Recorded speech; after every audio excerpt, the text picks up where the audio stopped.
Welcome to my basement. As you can see, there's a lot of equipment here that I use for homebrewing. Today, I'm going to give you a crash course to homebrewing. When we think about brewing, there's two basic types of beers that we make, and you're probably most familiar with them. They are the ales and the lagers. And so these two types of beers are different based on the types of yeast that they use to ferment the beer. For the ale yeast, they use a top fermenting yeast, which means that the yeast ferments the beer from the top down, from the surface of the wort down to the bottom. Whereas for the lagers, they use yeast called bottom fermenting yeast that basically sinks to the bottom of the wort and starts to ferment the beer. So let's talk about brewing in a little bit more detail. I'm first going to talk about the three main stages to brewing. Then I'll follow up with what homebrewers do. So the first stage is called mashing. This is when malted grains are added to water at a specific temperature and held for a specific time to allow for the conversion of starch to sugars. And what you get is the wort. The second stage is boiling. When you're boiling the wort, this is the point where you add hops. Now typically, wort is boiled for about 60 minutes. So at the top of the boiling, this is when you add the hops for bittering components. And as time passes, when hops are added to the 20-minute mark, 20 minutes left in the boil, you add hops for the flavoring components. And about 10 to 15 minutes left in the boil, this is when you add hops for the aroma compounds. And after the wort has been boiled, you can cool it down. You have to cool it down to the fermentation temperatures. And that's where we get to the third stage, which is fermentation. So now we're at the third stage, which is the fermentation step.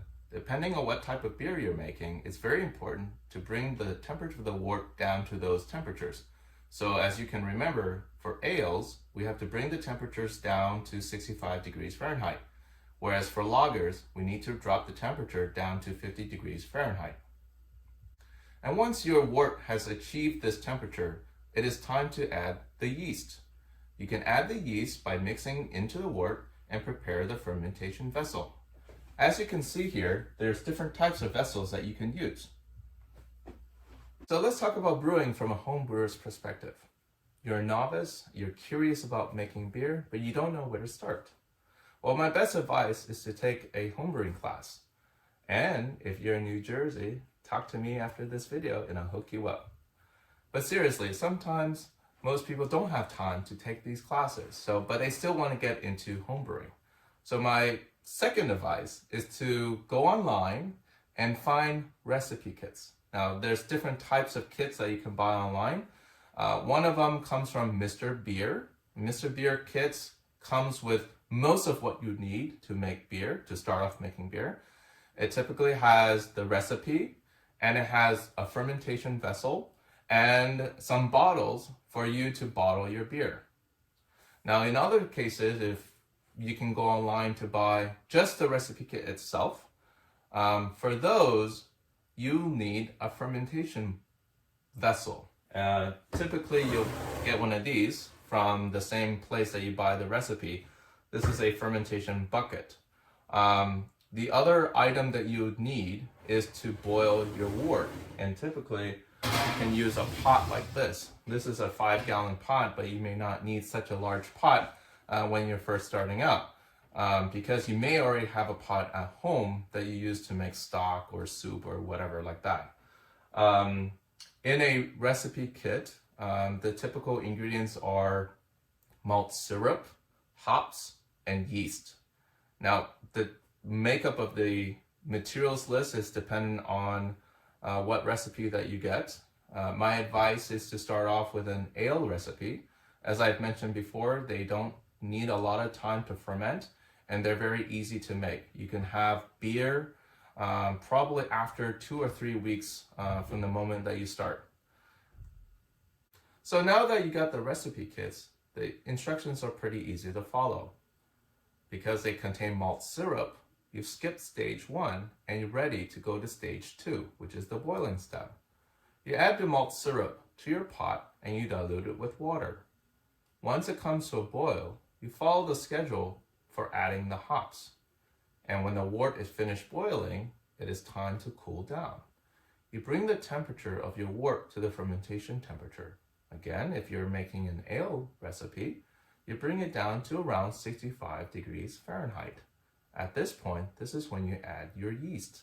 Now, yeast can come in different forms. Typically, you can get a kit with dry yeast or yeast in a liquid form, but it really doesn't matter. And once you add your yeast, you can seal your fermentation vessel and then put it in a closet or in your basement or somewhere where your fermentation can occur. So now that we're in stage 3, fermentation, you can typically see activity within 24 hours. This is noticed by bubbles coming out of the airlock. For me, for a home brewer that's been brewing for many years, this is the most exciting part of brewing because I love putting my nose on top of the airlock and smelling the aromas coming out during the fermentation process. Now, fermentation typically finishes within a week, and this is the stage where the sugar in the wort converts into alcohol and produces some residual carbon dioxide. At the end of the fermentation, we can prepare the beer for packaging and service. So now I'm going to show you the equipment that I use for homebrewing. As you can see here, these are actually typical pieces of equipment that homebrewers use. Now, with more advanced users, they'll have an assortment of different equipment, but this is typically what we would use in homebrewing. Here I have my mash tun. It is a converted cooler. A lot of homebrewers use these coolers for mashing because of its insulation. Here I have, again, my 5-gallon pot as well as a 10-gallon pot. We call these kettles, and we use this for boiling our wort. After the boiling process, we have to cool the wort quickly in order to prepare for fermentation. So I have this little handy device. A lot of homebrewers like to do DIY, so I actually made this. This is called an immersion cooler, and basically works like heat exchange. So you connect this hose to your tap water, and then cold water comes through, cools the wort, and hot water leaves the system. The water never touches your wort, so it keeps your wort sanitary, but it does cool your wort fairly quickly. I can cool my wort within 15 minutes. That's very fast. After the cooling, and we prepare for fermentation. So as you've seen in the past, I have this fermentation bucket, but I also have this carboy, this glass carboy, as well as a conical fermenter. So there's different types of vessels that you can use for fermentation. The glass carboy is used for secondary fermentation. It's not truly a secondary fermentation, but it's typically used to clarify your beer before you go to the next step. A lot of people who advance in their brewing will typically go from using their gas stoves and move on to electric, and that's what I've done myself. So I actually got this unit here. As you can see, it's an anvil foundry. It's an all-in-one system that uses electricity to boil the wort.